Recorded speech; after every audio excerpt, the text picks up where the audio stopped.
En la cima de un monte alto, donde el cielo parecía inclinarse para escuchar los secretos eternos, ocurrió uno de los momentos más sobrecogedores narrados en las Escrituras, la transfiguración del Señor.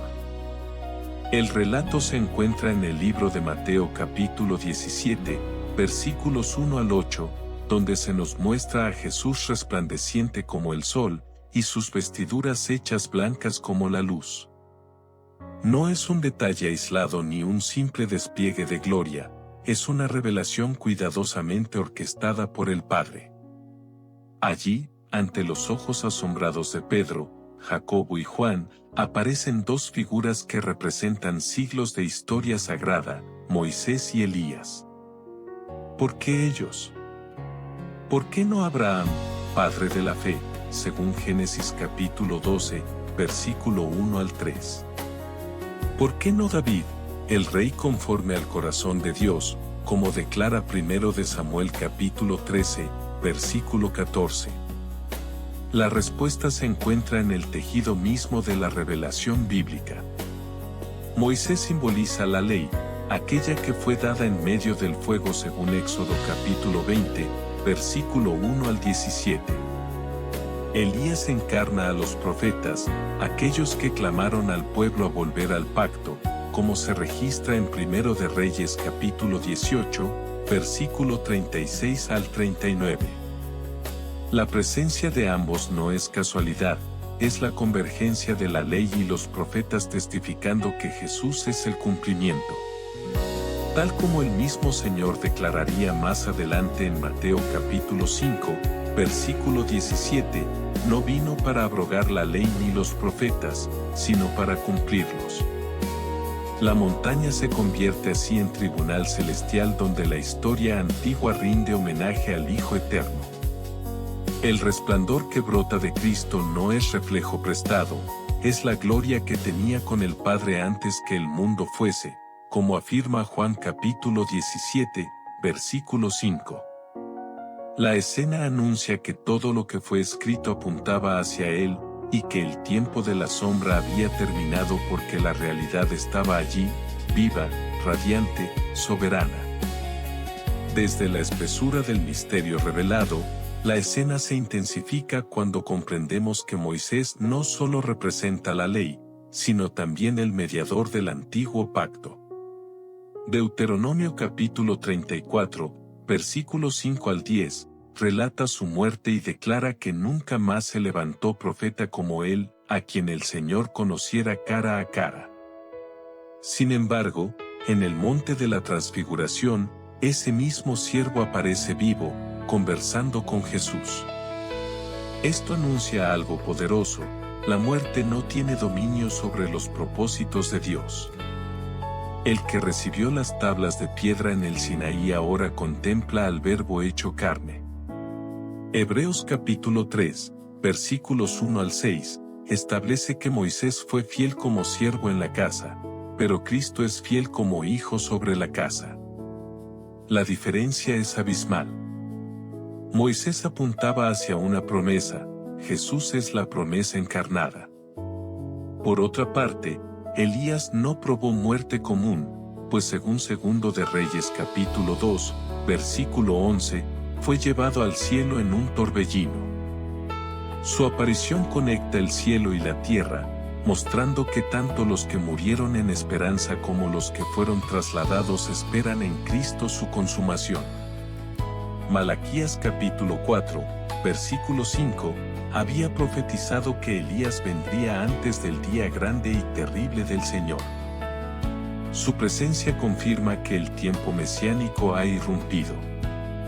Lucas capítulo 9, versículo 31, añade un detalle revelador: hablaban con Jesús acerca de su partida, que iba a cumplir en Jerusalén. El término usado evoca un éxodo, recordando la liberación narrada en Éxodo capítulo 12, versículo 13. Así como la sangre del Cordero libró a Israel, ahora el Cordero definitivo se prepara para liberar a la humanidad del pecado. La montaña se convierte en puente entre pactos, donde la historia antigua reconoce que su meta está a punto de consumarse en la cruz. En el fulgor de aquella revelación, se oye una voz que atraviesa la nube y estremece la creación: «Este es mi Hijo amado, en quien tengo complacencia, a él oíd», según Mateo capítulo 17, versículo 5. No es una sugerencia, es un decreto celestial.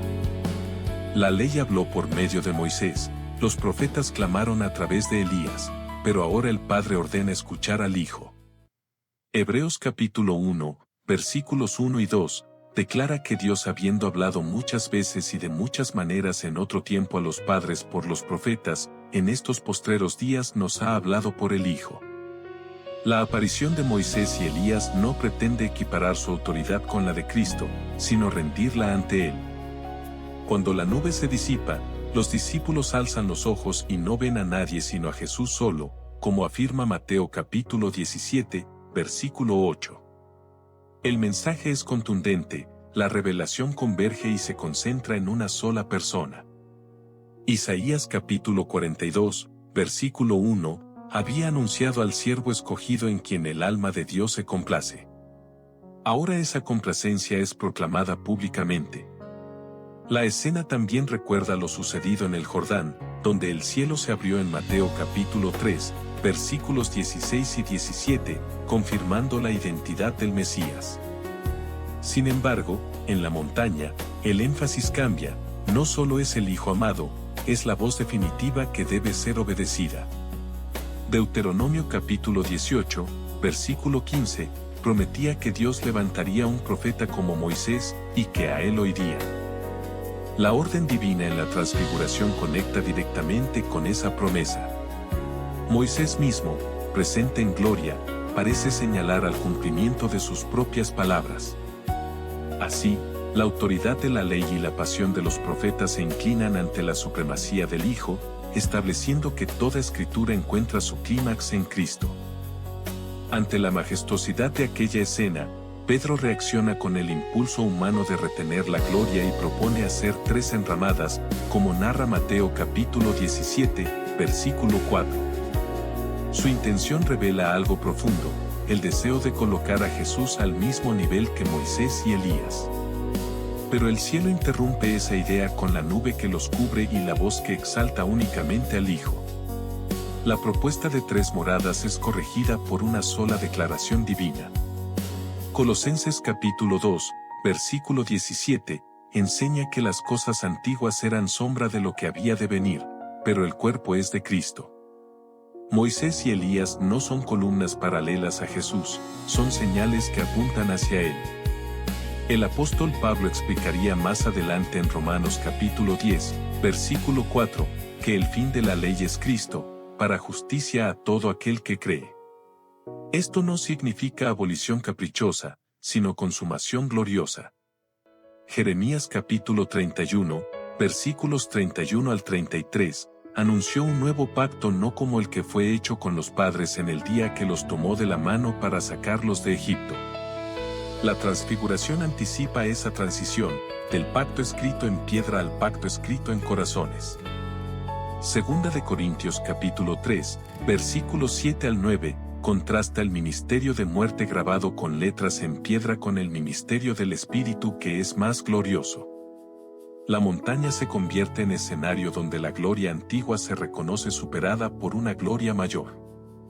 Pedro, años después, recordaría este momento en 2 de Pedro capítulo 1, versículos 16 al 18, afirmando que no siguieron fábulas artificiosas, sino que fueron testigos oculares de su majestad.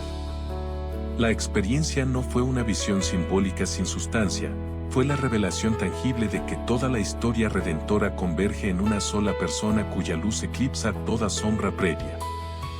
Bajo el peso de esa revelación, comprendemos que la transfiguración no solo confirma la identidad de Jesús, sino que revela la armonía perfecta entre la ley, los profetas y el Evangelio.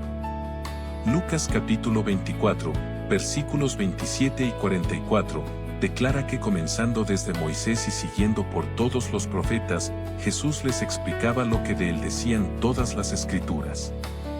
Aquella conversación en el monte no fue improvisada, fue la confirmación visible de una verdad eterna.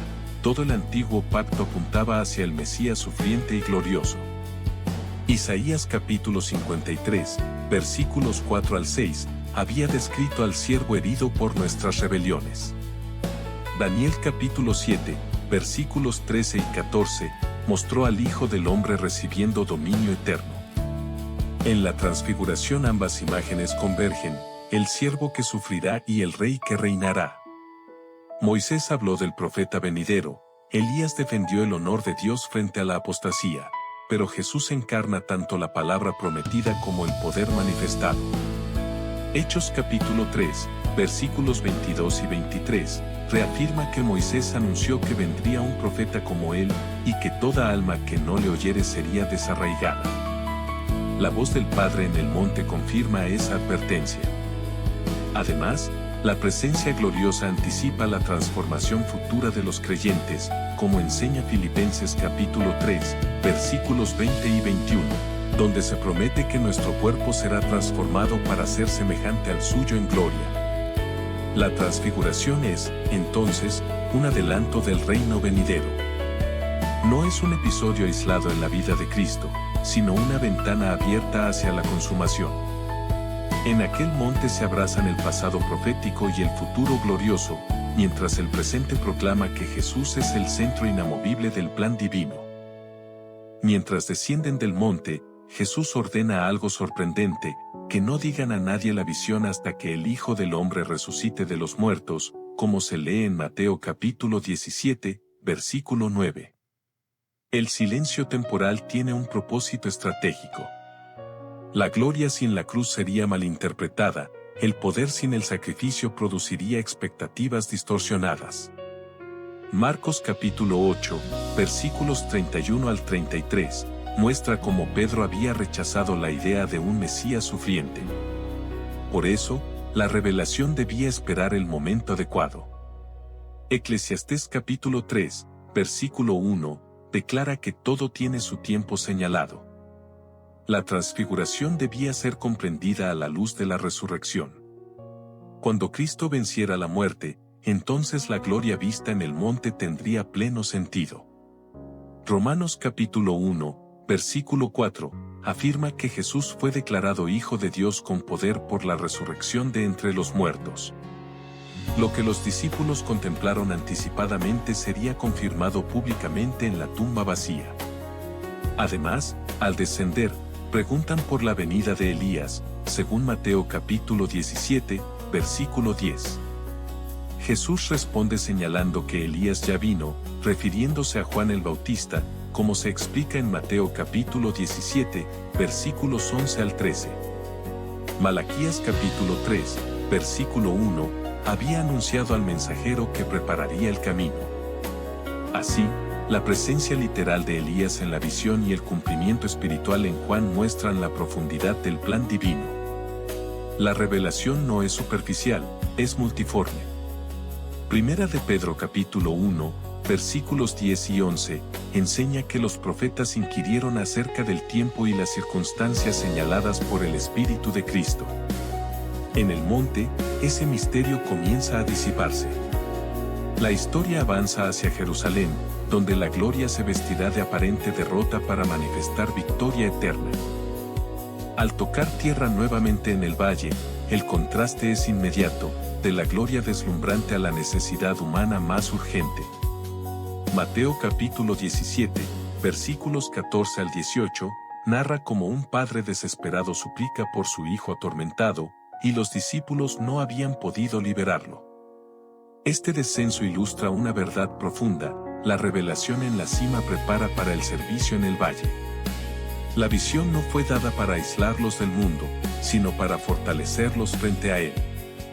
Zacarías capítulo 4, versículo 6, declara que no es con ejército ni con fuerza, sino con el Espíritu del Señor. Los discípulos habían visto la gloria, pero aún necesitaban aprender dependencia. Jesús reprende la incredulidad y libera al muchacho, demostrando que la autoridad manifestada en el monte opera también en medio del caos. Santiago capítulo 1, versículo 17, afirma que toda buena dádiva y todo don perfecto desciende de lo alto. Ahora, desde lo alto de la revelación, desciende el poder que transforma la miseria humana. Elías conoció momentos similares cuando, después del Carmelo, enfrentó la debilidad en el desierto, según 1 de Reyes capítulo 19, versículos 4 al 8. Moisés también descendió del Sinaí para encontrar al pueblo en desorden, como relata Éxodo capítulo 32, versículo 19. La experiencia de la gloria nunca elimina la responsabilidad de confrontar la realidad. Segunda de Corintios capítulo 4, versículos 6 y 7, enseña que el Dios que mandó que de las tinieblas resplandeciese la luz es quien resplandece en nuestros corazones, pero ese tesoro está en vasos de barro. La transfiguración mostró el tesoro, el valle revela el barro. Y aún así, el poder pertenece a Dios. En la quietud posterior a los acontecimientos, se hace evidente que la transfiguración también revela la continuidad del plan eterno de Dios a través de las generaciones. No se trata de episodios desconectados, sino de una historia unificada cuyo centro es Cristo. Efesios capítulo 1, versículos 9 y 10, declara que Dios nos dio a conocer el misterio de su voluntad, de reunir todas las cosas en Cristo, tanto las que están en los cielos como las que están en la tierra. Moisés representa la fundación del pacto, Elías, la restauración del corazón del pueblo, Jesús, la consumación definitiva. La escena en el monte muestra que el Antiguo Testamento no es una narrativa inconclusa, sino una promesa en desarrollo. Hechos capítulo 10, versículos 43, afirma que todos los profetas dan testimonio de él. Esa afirmación encuentra una imagen viva cuando el legislador y el profeta mayor aparecen hablando con el Mesías.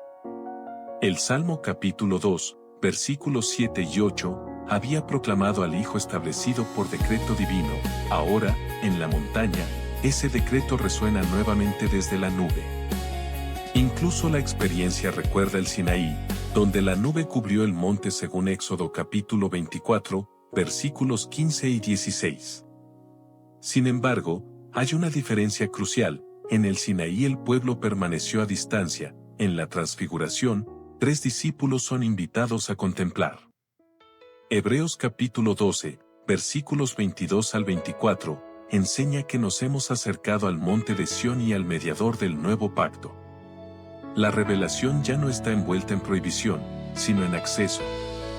La aparición de Moisés y Elías confirma que la antigua economía fue un tutor que conducía hacia Cristo, como explica Gálatas capítulo 3, versículo 24. Así, el monte no solo exhibe gloria, sino coherencia divina. Cada promesa, cada sacrificio, cada profecía encuentra su sí y su amén en el Hijo eterno que resplandece sobre todos. En la profundidad de este misterio revelado, comprendemos que la transfiguración también anticipa la esperanza escatológica de la Iglesia. No fue únicamente una confirmación para los discípulos del primer siglo, sino un anticipo del destino final de los redimidos. Primera de Tesalonicenses capítulo 4, versículos 16 y 17, describe el día en que el Señor mismo descenderá del cielo con voz de mando, y los muertos en Cristo resucitarán primero. La presencia de Moisés, quien murió, y de Elías, quien fue trasladado sin ver muerte, simboliza precisamente esas dos realidades futuras, resurrección y transformación. Primera de Corintios capítulo 15, versículos 51 y 52, declara que no todos dormiremos, pero todos seremos transformados, en un momento, en un abrir y cerrar de ojos. Lo que ocurrió en el monte es una miniatura gloriosa de ese evento universal. Daniel capítulo 12, versículo 3, había profetizado que los entendidos resplandecerán como el resplandor del firmamento. En Jesús, esa promesa ya brilla con intensidad incomparable. Su rostro como el sol recuerda la visión del Hijo del Hombre en Apocalipsis capítulo 1, versículos 13 al 16, donde su semblante era como el sol cuando resplandece en su fuerza. La transfiguración conecta el ministerio terrenal con la gloria celestial permanente. Judas capítulo 1, versículo 9, menciona una disputa acerca del cuerpo de Moisés, insinuando que incluso su destino estaba ligado a un propósito mayor. Nada en la historia divina es accidental. La aparición de ambos personajes confirma que la vida eterna no es teoría, sino realidad activa en la presencia del Mesías. Así, la montaña se convierte en una ventana abierta hacia el futuro, recordando que la obra iniciada en la cruz culminará en gloria visible, cuando lo que fue anticipado en secreto será manifestado ante toda la creación. Desde otra perspectiva aún más profunda, la transfiguración revela el testimonio concordante del cielo acerca de la identidad única de Cristo. Deuteronomio capítulo 19, versículo 15, establece que por boca de 2 o 3 testigos se decidirá todo asunto. En el monte no hay solo una voz, sino múltiples confirmaciones. Moisés y Elías sirven como testigos históricos, el Padre habla desde la nube, y el resplandor mismo del Hijo testifica de su naturaleza divina. Juan capítulo 5, versículos 36 al 39, muestra que Jesús habló de los distintos testimonios que daban fe de Él, sus obras, el Padre y las Escrituras.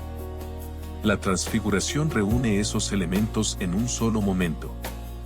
Las Escrituras representadas por la ley y los profetas, el Padre declarando su complacencia, las obras manifestadas en gloria. Todo converge para eliminar cualquier duda.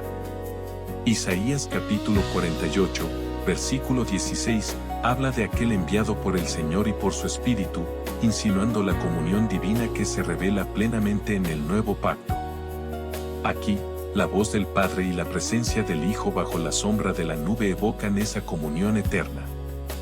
Además, Juan capítulo 8, versículo 58, recoge la afirmación de Jesús cuando declara antes que Abraham fuese, yo soy. Esa declaración encuentra una ilustración visible en el monte, el que habló con Moisés en la zarza ardiente según Éxodo capítulo 3, versículos 2 al 6, es el mismo que ahora conversa con él en gloria.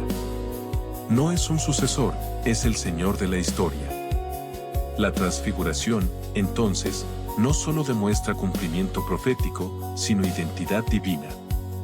El Hijo no es un reformador dentro del sistema antiguo, es el centro eterno alrededor del cual siempre giró la revelación. En esa altura sagrada, el pasado reconoce a su autor y el futuro se inclina ante su rey. A medida que descendemos en contemplación desde aquella altura sagrada, surge una pregunta decisiva: ¿por qué hablar precisamente de su muerte en un momento de gloria? Lucas capítulo 9, versículo 31, declara que conversaban acerca de su partida que iba a cumplir en Jerusalén. En medio del resplandor, el tema no es coronación inmediata, sino sacrificio inminente. Esto revela que la cruz no fue un accidente trágico, sino el corazón del propósito eterno. Apocalipsis capítulo 13, versículo 8, presenta al Cordero que fue inmolado desde el principio del mundo, mostrando que el plan redentor estaba establecido antes de la creación. Moisés conoció la sangre del pacto cuando roció al pueblo, como relata Éxodo capítulo 24, versículo 8, Elías conoció el fuego que consumió el sacrificio en el Carmelo, según Primero de Reyes capítulo 18, versículo 38. Ambos entendían que sin derramamiento no hay restauración. Levítico capítulo 17, versículo 11, afirma que la vida de la carne en la sangre está, y que por ella se hace expiación. En el monte, esos dos testigos del antiguo orden conversan con aquel cuya sangre sellará el nuevo pacto. Hebreos capítulo 9, versículos 11 y 12, explica que Cristo entró una vez para siempre en el lugar santísimo, no con sangre de machos cabríos ni de becerros, sino con su propia sangre, habiendo obtenido eterna redención. La gloria visible no desvía la mirada del sufrimiento venidero, la ilumina. Incluso el Salmo capítulo 110, versículo 1, donde el Señor dice a mi Señor siéntate a mi diestra, se cumple a través del camino de la obediencia hasta la muerte. La transfiguración, lejos de evitar la cruz, la enmarca como el acto supremo donde la ley encuentra satisfacción y los profetas ven consumada su esperanza. Con una claridad que atraviesa los siglos, la escena del monte también revela la superioridad definitiva del nuevo pacto sobre el antiguo. Hebreos capítulo 8, versículos 6 y 7, declara que Cristo es mediador de un mejor pacto, establecido sobre mejores promesas. Moisés fue mediador del pacto sellado con sangre de animales, Elías fue defensor del pacto cuando el pueblo lo había quebrantado, pero Jesús es el mediador que no solo anuncia restauración, sino que la garantiza con su propia vida. Ezequiel capítulo 36, versículos 26 y 27, prometía un corazón nuevo y un espíritu nuevo puestos dentro del pueblo. Esa transformación interna no podía producirla la ley escrita en tablas, requería la obra del Mesías glorioso. En la transfiguración, la gloria visible anticipa la gloria interna que el Espíritu produciría después de la resurrección y la ascensión. Juan capítulo 7, versículos 38 y 39, explica que el Espíritu sería dado después de que Jesús fuese glorificado. La luz del monte apunta hacia esa glorificación culminada en la cruz y confirmada en la resurrección. Ageo capítulo 2, versículo 9, había anunciado que la gloria postrera sería mayor que la primera. El esplendor del Sinaí fue impresionante, pero el del monte de la transfiguración es superior porque revela no solo la santidad de Dios, sino su rostro encarnado. Además, Hebreos capítulo 3, versículo 3, afirma que tanto mayor gloria que Moisés es estimado digno cuanto tiene mayor honra que la casa el que la hizo. Jesús no es parte del edificio del antiguo pacto, es el constructor eterno. La presencia de Moisés y Elías no disminuye su grandeza, sino que la resalta. Ellos están allí como servidores, él como Señor. Así, el monte proclama que la historia ha alcanzado su clímax, y que todo lo anterior encuentra su significado pleno en la persona resplandeciente del Hijo amado. Con el eco de aquella voz celestial aún resonando en la montaña, los discípulos caen sobre sus rostros llenos de temor, como registra Mateo capítulo 17, versículo 6. El temor no es terror vacío, sino la reacción natural ante la santidad revelada. A lo largo de la historia bíblica, cada vez que la gloria divina irrumpe, el ser humano reconoce su pequeñez. Así ocurrió cuando Isaías vio al Señor sentado sobre un trono alto y sublime en Isaías capítulo 6, versículos 1 al 5, y exclamó que era hombre de labios inmundos. La transfiguración repite ese patrón, la luz revela lo que el corazón no puede ocultar. Sin embargo, lo más conmovedor no es la caída de los discípulos, sino el gesto inmediato de Jesús. Mateo capítulo 17, versículo 7, declara que Él se acercó, los tocó y dijo, levantaos y no temáis. El mismo que brilla como el sol es el que extiende la mano con ternura. Esta unión de majestad y misericordia revela el carácter perfecto del Hijo. En Éxodo capítulo 33, versículo 20, se afirmó que nadie puede ver el rostro de Dios y vivir, pero en Cristo, la gloria se hace accesible sin destruir al pecador. Juan capítulo 1, versículo 14, proclama que el Verbo fue hecho carne y habitó entre nosotros, y vimos su gloria, gloria como del unigénito del Padre, lleno de gracia y de verdad. La montaña demuestra que la gracia no disminuye la gloria, la acerca. Primera de Juan capítulo 1, versículos 1 al 3, insiste en que los apóstoles tocaron con sus manos al Verbo de vida. El toque en el monte anticipa esa cercanía continua. La ley mostraba la santidad, los profetas denunciaban el pecado, pero en Jesús la santidad toca al pecador para levantarlo. Así, la transfiguración no solo revela quién es Él, sino también cómo se relaciona con quienes le siguen.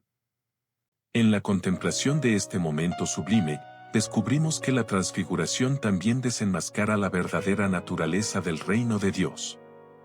Muchos esperaban un reino político inmediato, una restauración visible del trono de Israel como en los días descritos en 2 de Samuel capítulo 7, versículos 12 y 13. Sin embargo, la gloria mostrada en el monte no estuvo acompañada de ejércitos ni de coronas terrenales, sino de una revelación espiritual. Lucas capítulo 17, versículos 20 y 21, declara que el reino de Dios no vendrá con advertencia visible, porque el reino está entre vosotros. La aparición de Moisés y Elías en gloria demuestra que el reino trasciende dimensiones temporales. No es limitado por muerte ni por fronteras geográficas. Salmo capítulo 145, versículo 13, afirma que el reino del Señor es reino eterno y su dominio permanece por todas las generaciones. En la montaña, generaciones separadas por siglos conversan en perfecta armonía, evidenciando esa eternidad activa. Además, Miqueas capítulo 4, versículo 1, había profetizado que en los postreros tiempos el monte de la casa del Señor sería establecido como cabeza de los montes. La transfiguración anticipa ese cumplimiento simbólicamente, un monte elevado donde la autoridad suprema se manifiesta en Cristo. Juan capítulo 18, versículo 36, registra que Jesús afirmó que su reino no es de este mundo. La gloria que brilló no dependía de estructuras humanas, sino de su identidad divina. Incluso Proverbios capítulo 30, versículo 4, pregunta retóricamente quién subió al cielo y descendió. En la transfiguración, el que descendió del cielo revela momentáneamente su origen celestial. El reino que inaugura no se sostiene por fuerza militar, sino por revelación y redención.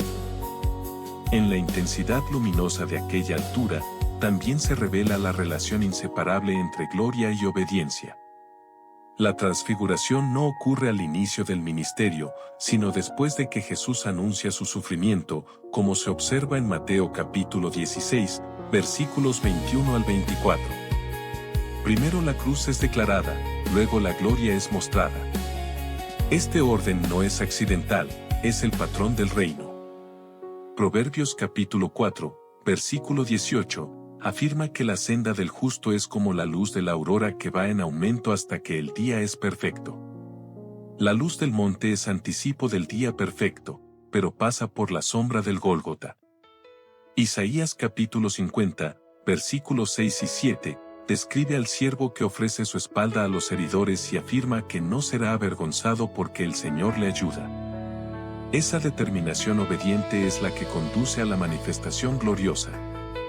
Filipenses capítulo 2, versículos 8 al 11, enseña que Cristo se humilló hasta la muerte de cruz, y por eso Dios también le exaltó hasta lo sumo. La exaltación tiene raíz en la entrega. Moisés conoció el precio de la intercesión cuando ofreció su propia vida por el pueblo en Éxodo capítulo 32, versículo 32. Elías enfrentó persecución por mantenerse fiel según Primero de Reyes capítulo 19, versículo 10. Ambos comprendieron que la fidelidad cuesta, pero en Jesús la obediencia alcanza perfección absoluta. Hebreos capítulo 5, versículo 8, declara que aunque era hijo, por lo que padeció aprendió obediencia. La transfiguración revela el destino final de esa obediencia perfecta.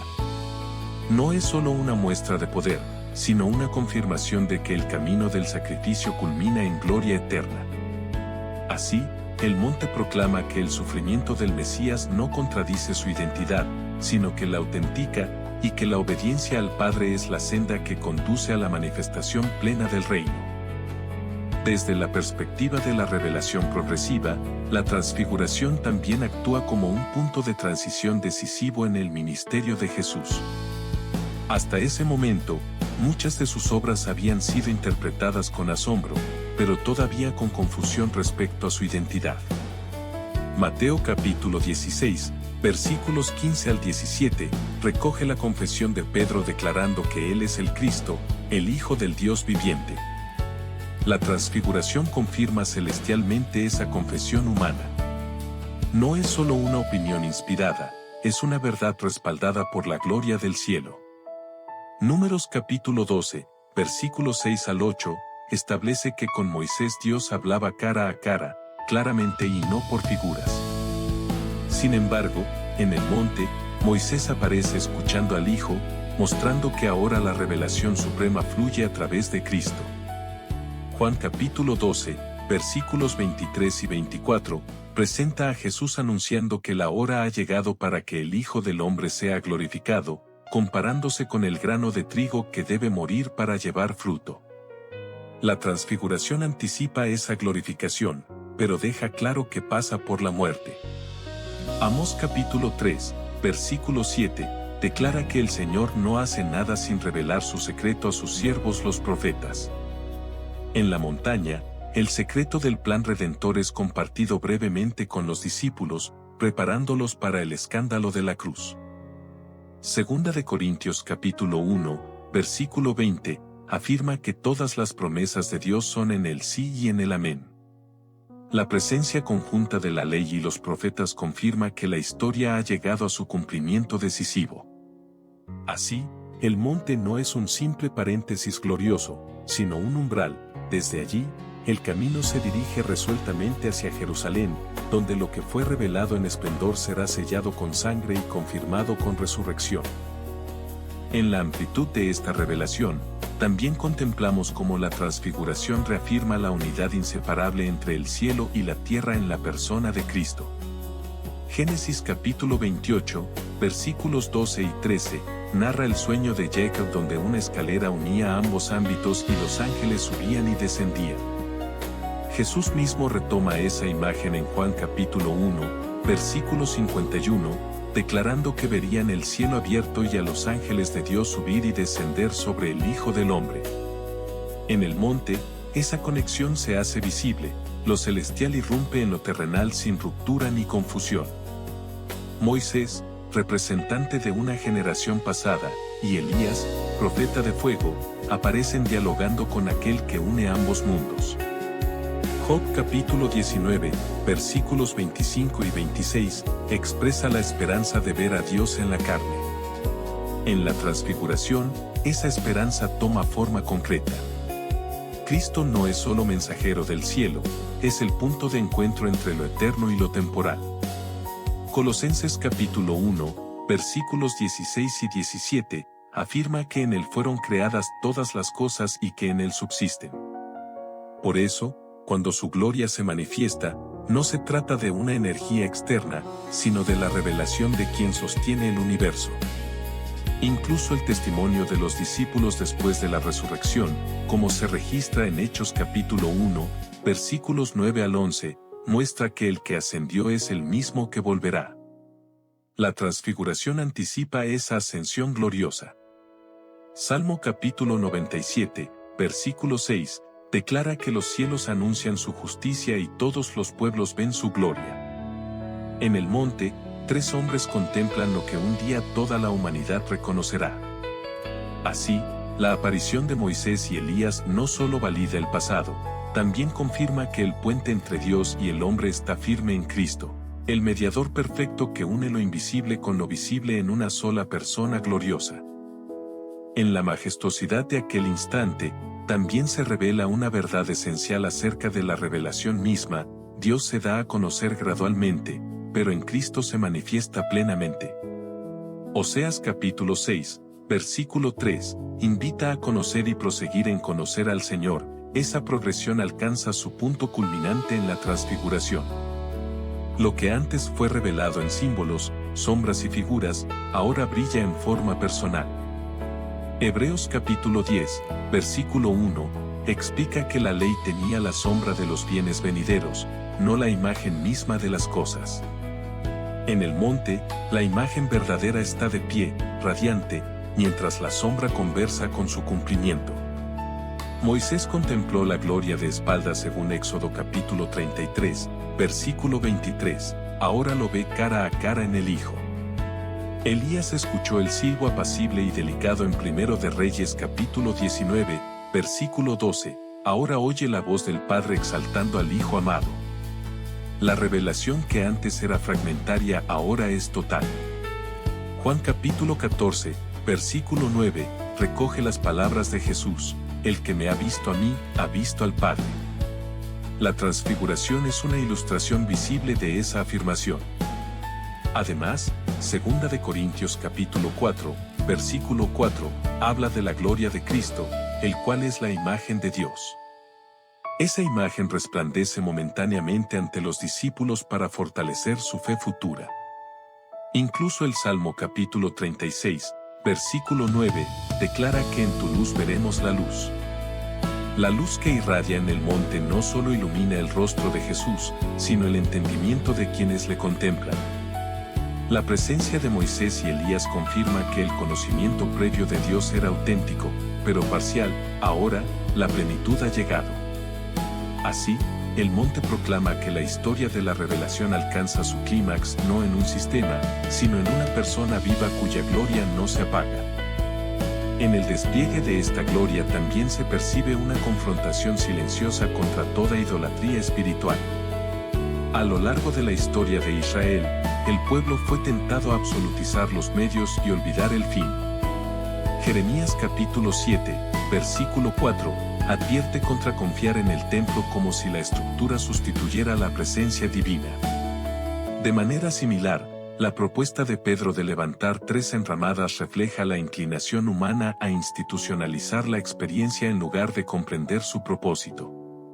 Pero cuando la nube se retira y solo Jesús permanece, el mensaje es claro: el centro no es la estructura, ni siquiera los grandes siervos del pasado, sino el Hijo. Isaías capítulo 46, versículos 9 y 10, declara que solo Dios anuncia lo por venir desde el principio. Moisés y Elías fueron instrumentos, Cristo es el autor. Primera de Corintios capítulo 3, versículos 11 y 23, afirma que nadie puede poner otro fundamento que el que está puesto, el cual es Jesucristo, y que vosotros sois de Cristo y Cristo de Dios. La transfiguración redefine el fundamento definitivo de la fe. Incluso cuando el pueblo veneró la serpiente de bronce levantada por Moisés, fue necesario destruirla porque se convirtió en objeto de culto, como se relata en 2 de Reyes capítulo 18, versículo 4. Esa lección histórica resuena en el monte: ninguna figura, por gloriosa que sea, puede ocupar el lugar del Hijo amado. Apocalipsis capítulo 22, versículos 8 y 9, muestra que incluso un ángel rehúsa adoración, señalando que solo Dios debe ser adorado. En la montaña, la adoración legítima se concentra en Jesús. Así, la presencia de Moisés y Elías no crea competencia, sino contraste. Ellos aparecen y desaparecen, Cristo permanece. Ellos reflejan luz, Él la emite. El monte enseña que toda revelación auténtica conduce a una devoción exclusiva al Hijo, quien es digno de toda obediencia y toda gloria. En la profundidad de este acontecimiento también se percibe una enseñanza sobre la perseverancia en medio de la incomprensión. Los discípulos presenciaron la gloria, pero poco después enfrentarían el escándalo de la cruz. Marcos capítulo 14, versículos 32 al 34, muestra a Jesús en Getsemaní, afligido hasta la muerte. La luz del monte no eliminó la noche del huerto, la preparó. Habacuc capítulo 2, versículo 3, declara que la visión es para el tiempo señalado, y aunque tardare, espérala. La transfiguración fue una visión para sostener la fe cuando todo pareciera desmoronarse. Salmo capítulo 30, versículo 5, afirma que por la noche durará el lloro, y a la mañana vendrá la alegría. La mañana gloriosa fue anticipada en la montaña antes de que la noche descendiera sobre Jerusalén. Juan capítulo 16, versículo 22, recoge las palabras de Jesús prometiendo que la tristeza se convertiría en gozo. La aparición de Moisés y Elías fortalece esa esperanza. Ambos atravesaron crisis profundas antes de ver la fidelidad divina manifestada. Moisés soportó la rebelión constante del pueblo según Números capítulo 14, versículo 11, Elías huyó desalentado según 1 de Reyes capítulo 19, versículo 3. Sin embargo, la historia no terminó en fracaso para ninguno de ellos.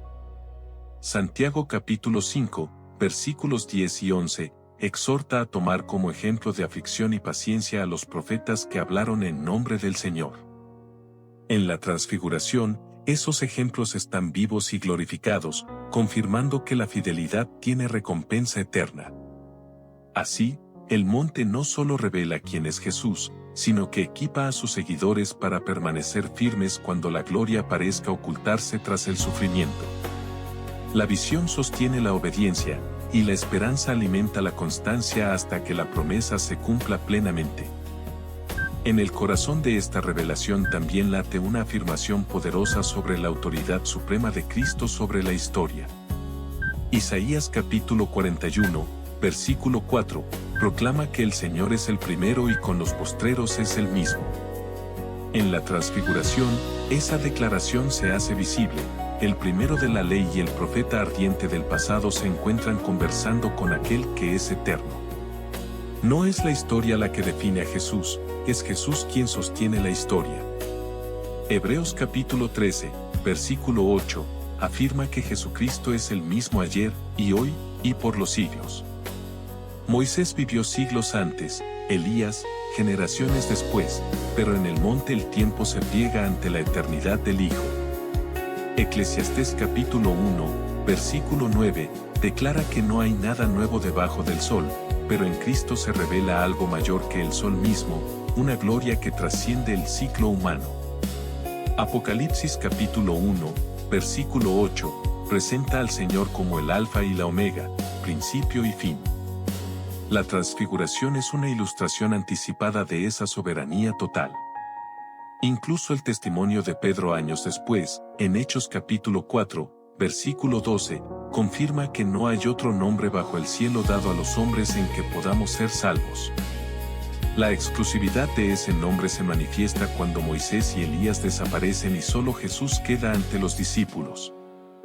Salmo capítulo 102, versículos 25 al 27, habla de aquel cuyos años no acabarán aunque la creación pase. En la montaña, los representantes del pasado se encuentran con el inmutable. Así, la aparición de Moisés y Elías no solo valida la continuidad bíblica, sino que proclama que toda época, todo pacto y toda promesa están subordinados al señorío eterno de Cristo, cuya autoridad no tiene principio ni término. En la intensidad espiritual de este suceso también se revela el principio de la confirmación divina en momentos cruciales. Cuando Dios está a punto de llevar adelante una etapa decisiva de su plan, suele reafirmar su palabra con señales claras. Génesis capítulo 15, versículos 1 y 5, muestra cómo el Señor confirmó a Abraham su promesa mediante una visión del cielo estrellado. En el monte de la transfiguración, el Padre confirma al Hijo antes del camino final hacia la cruz. Lucas capítulo 9, versículo 35, registra nuevamente la voz desde la nube declarando, «Este es mi Hijo amado, a él oíd». La repetición subraya la importancia del mensaje. Isaías capítulo 44, versículo 6, proclama que fuera del Señor no hay Dios. Esa exclusividad se concentra ahora en la persona de Cristo. Además, Juan capítulo 11, versículos 25 y 26, presenta a Jesús afirmando que Él es la resurrección y la vida. La presencia de Moisés y Elías respalda esa declaración, uno murió y vive, el otro fue trasladado y vive, ambos testifican que la vida eterna se sostiene en Él. Segunda de Crónicas capítulo 20, versículo 20, exhorta a creer en el Señor y estar seguros, a creer a sus profetas y prosperar. En la transfiguración, la fe en los profetas encuentra su culminación al escuchar al Hijo. Incluso Hebreos capítulo 2, versículos 1 al 3, advierte sobre la necesidad de atender con diligencia al mensaje anunciado primero por el Señor y confirmado por quienes lo oyeron. La escena en el monte es parte de esa confirmación poderosa.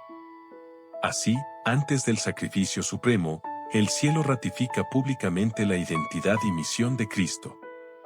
No hay ambigüedad, no hay duda, el Hijo amado es el centro irrevocable del plan redentor, y su palabra es la autoridad final para todo aquel que desea caminar en la verdad eterna. En la grandeza silenciosa de aquel momento también se manifiesta la fidelidad de Dios a sus pactos antiguos. Levítico capítulo 26, versículo 42, declara que el Señor recordará su pacto con Jacob, con Isaac y con Abraham.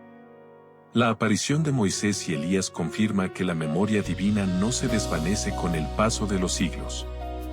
Cada promesa hecha en el desierto, cada llamado profético pronunciado en tiempos de apostasía, encuentra eco en la presencia gloriosa de Cristo. Romanos capítulo 11, versículos 29, afirma que los dones y el llamamiento de Dios son irrevocables.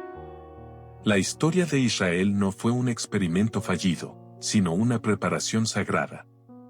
Zacarías capítulo 8, versículo 3, anuncia que el Señor volverá a Sión y habitará en medio de Jerusalén. En la transfiguración, el Dios que prometió habitar con su pueblo se revela encarnado, anticipando esa morada definitiva. Juan capítulo 1, versículo 18, afirma que nadie vio jamás a Dios, el unigénito Hijo lo ha dado a conocer. Moisés pidió ver la gloria en Éxodo capítulo 33, versículo 18, en el monte, contempla la revelación plena que anheló.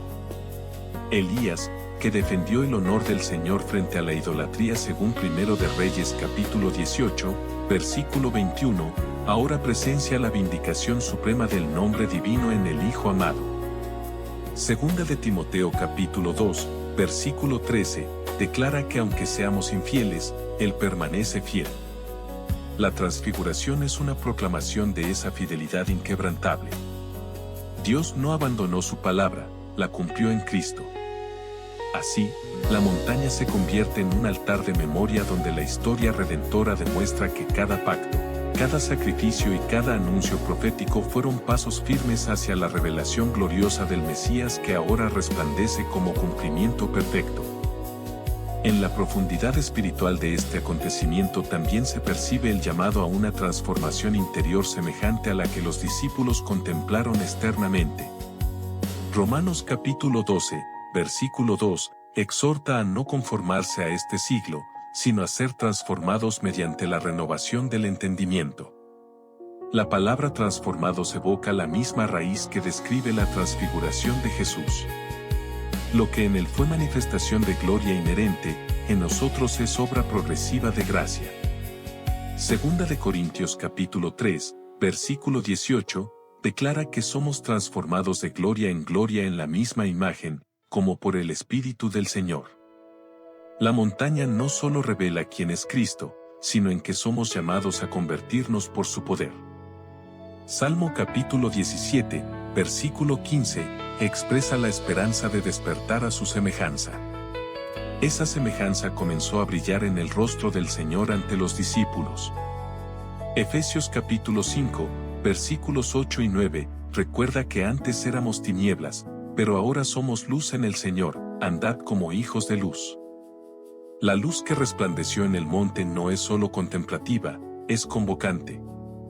Proverbios capítulo 23, versículo 26, llama a entregar el corazón al Señor, la verdadera transformación nace de esa entrega. Incluso Primera de Juan capítulo 3, versículo 2, afirma que cuando Él se manifieste, seremos semejantes a Él porque le veremos tal como Él es. La transfiguración anticipa esa visión futura y despierta el deseo de pureza presente. La aparición de Moisés y Elías recuerda que la historia de los siervos de Dios culmina en gloria, pero el camino hacia ella implica obediencia constante.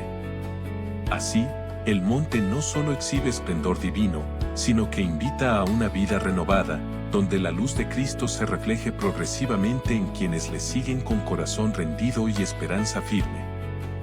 En la magnificencia de esta escena también se descubre una revelación acerca del verdadero liderazgo espiritual.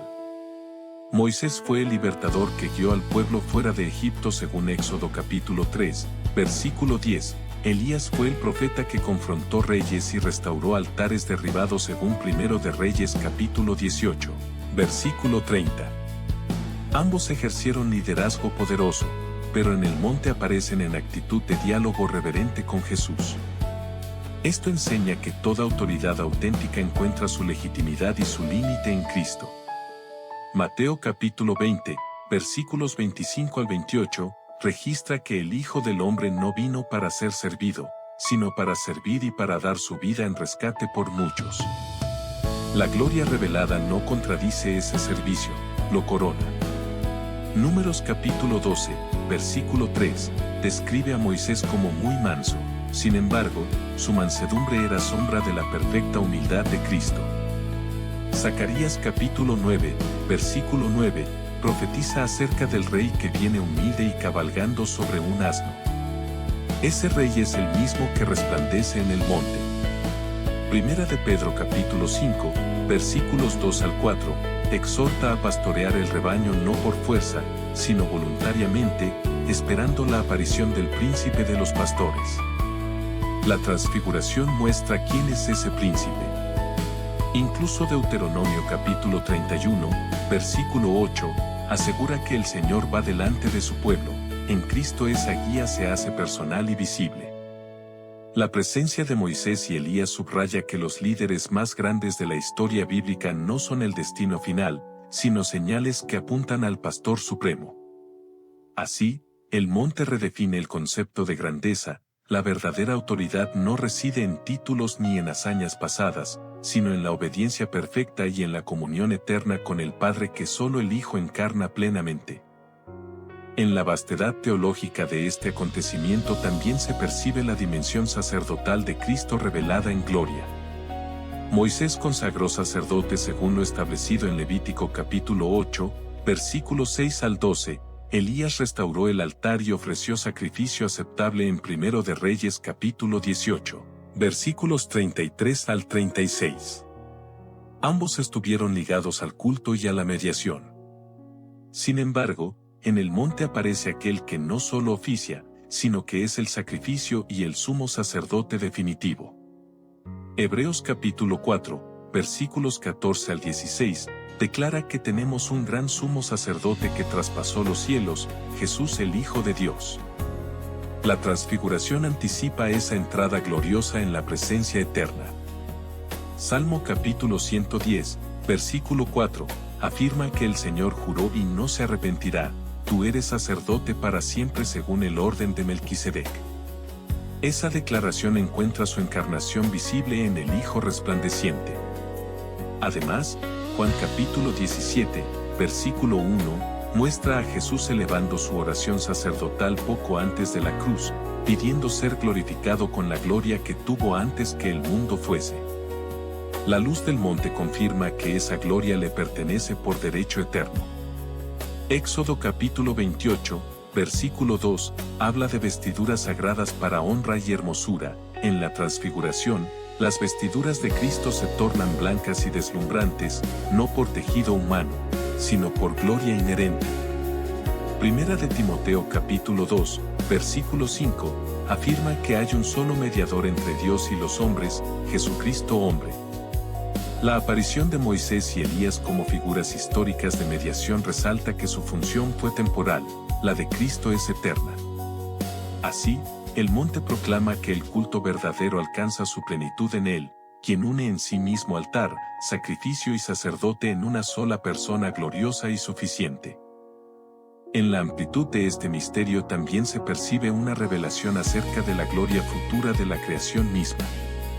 La transfiguración no solo ilumina el rostro de Cristo, sino que anticipa la restauración universal prometida desde antiguo.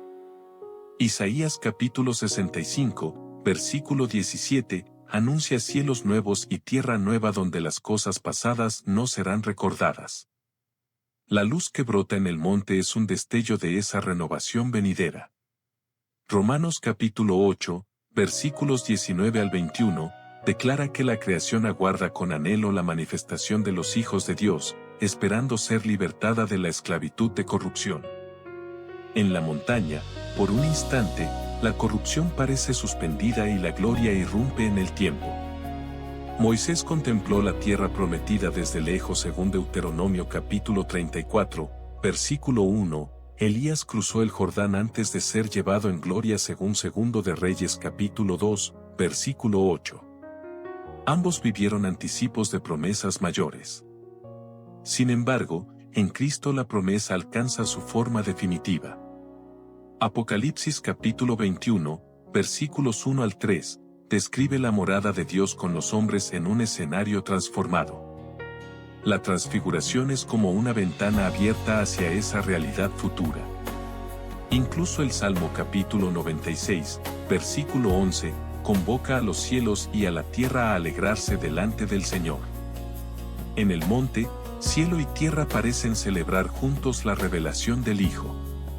La presencia de Moisés y Elías demuestra que la redención no es parcial ni limitada a una generación, sino que abarca pasado, presente y futuro. Así, la montaña no solo confirma el cumplimiento de la ley y los profetas, sino que anuncia la restauración cósmica que se consumará cuando el Rey glorioso regrese para hacer nuevas todas las cosas con autoridad eterna y luz inextinguible. En la profundidad contemplativa de este episodio también resplandece una lección sobre la verdadera visión espiritual. Los discípulos no llegaron al monte por casualidad, fueron llevados aparte por Jesús, como señala Marcos capítulo 9, versículo 2. La revelación exige separación momentánea del ruido cotidiano. Salmo capítulo 46, versículo 10, exhorta a estar quietos y conocer que Él es Dios. La transfiguración ocurre en ese contexto de apartamiento, donde el corazón puede percibir lo eterno. Eliseo oró para que los ojos de su siervo fueran abiertos y pudiera ver los ejércitos celestiales en 2 de Reyes capítulo 6, versículos 16 y 17. De manera similar, en el monte se abren los ojos de los discípulos para contemplar una realidad invisible al resto. Mateo capítulo 13, versículo 16, declara bienaventurados vuestros ojos porque ven. Sin embargo, esta visión no es permanente en términos visibles, es un anticipo destinado a fortalecer la fe. 2 de Reyes capítulo 2, versículo 14, muestra que el manto de Elías cayó sobre Eliseo después de su partida, simbolizando continuidad de misión. En la transfiguración no cae un manto físico, pero queda una convicción profunda que acompañará a los discípulos hasta el martirio. Primera de Corintios capítulo 2, versículo 9, afirma que cosas que ojo no vio ni oído oyó son las que Dios ha preparado para los que le aman. El monte permite que por un instante el ojo humano vea lo que normalmente permanece velado. Así, la aparición de Moisés y Elías enseña que la visión espiritual auténtica no busca espectáculo, sino confirmación del propósito eterno. La luz contemplada en silencio se convierte en fortaleza en medio de la prueba, y lo que fue visto en lo secreto sostiene la fidelidad cuando la gloria ya no es visible. En la culminación progresiva de este relato glorioso también se revela la dimensión misionera de la transfiguración. La experiencia no terminó en contemplación estática, preparó a los discípulos para anunciar con valentía la identidad del Hijo. Hechos capítulo 1, versículo 8, declara que recibirían poder cuando viniera sobre ellos el Espíritu Santo, y serían testigos hasta lo último de la tierra. La visión del monte se convertiría en fundamento de ese testimonio. Isaías capítulo 52, versículo 7, proclama cuán hermosos son los pies del que anuncia buenas nuevas. Los pies que subieron al monte descenderían luego a ciudades y naciones para proclamar lo que habían visto y oído. Primera de Juan capítulo 1, versículo 5, afirma que Dios es luz y no hay ningunas tinieblas en él. La luz contemplada en la transfiguración sería proclamada en medio de un mundo sumido en oscuridad. Incluso Jeremías capítulo 1, versículos 9 y 10, muestra cómo el Señor toca la boca del profeta para enviarlo con autoridad. En el monte, Jesús toca a sus discípulos y les dice que no teman, preparándolos para hablar con convicción. Romanos capítulo 1, versículo 16, declara que el Evangelio, en la consumación de este recorrido por la montaña sagrada, todo converge en una afirmación inquebrantable: Jesús es el centro absoluto de la revelación, de la historia y de la esperanza eterna. Apocalipsis capítulo 5, versículos 11 y 12, describe millares de millares proclamando: digno es el Cordero que fue inmolado de recibir poder, riquezas, sabiduría, fortaleza, honra, gloria y alabanza. La transfiguración fue un anticipo terrenal de esa adoración celestial. Moisés representó la ley que señalaba el pecado, Elías encarnó la voz profética que llamaba al arrepentimiento, pero Cristo es la respuesta definitiva al clamor humano y al propósito divino. Gálatas capítulo 4, versículos 4 y 5, declara que cuando vino el cumplimiento del tiempo, Dios envió a su Hijo para redimir Ese cumplimiento resplandece en el monte como declaración visible de que el tiempo señalado había llegado. Salmo capítulo 24, versículos 7 y 8, pregunta quién es este Rey de Gloria. La transfiguración responde sin ambigüedad al mostrar su rostro como el sol. Primera de Corintios capítulo 15, versículo 20, afirma que Cristo resucitó como primicias de los que durmieron, asegurando que la gloria vista no sería momentánea sino permanente. Incluso Daniel capítulo 7, versículo 14, anuncia un dominio eterno que no será destruido. Esa autoridad se manifiesta silenciosamente en la montaña cuando la voz del Padre ordena escuchar al Hijo. Moisés y Elías desaparecen porque su misión fue preparar el camino. Jesús permanece porque Él es el camino mismo. Así, el monte de la transfiguración no es un episodio aislado, sino una proclamación épica de que toda escritura encuentra su cumplimiento en Cristo. Toda promesa halla su realización en Él y toda esperanza futura descansa en su gloria eterna que jamás será eclipsada. Que la luz que resplandeció en el monte ilumine nuestro entendimiento, afirme nuestra fe y nos conduzca a escuchar, obedecer y exaltar al Hijo amado, en quien la ley se cumple, los profetas encuentran su plenitud y la gloria eterna se revela para siempre.